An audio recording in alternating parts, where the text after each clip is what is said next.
Assalamualaikum warahmatullahi wabarakatuh. Apakah Anda tertarik dengan dunia pendidikan? Anda seorang bisnismen atau Anda seorang pendidik?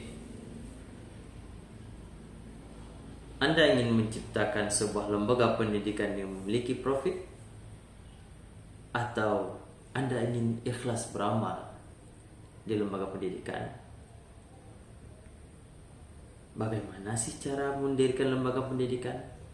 Apa sih problem-problem yang akan kita hadapi di dunia pendidikan ketika kita membangun dari awal? Atau bagaimana sih memperbaiki sebuah sistem lembaga pendidikan yang sudah pernah mati dan kita bisa bangun kembali sistem yang baru?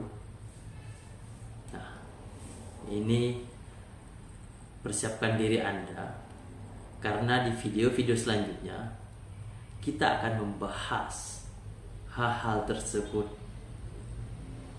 hanya di channel Raja Biro. Terima kasih. Assalamualaikum warahmatullahi wabarakatuh.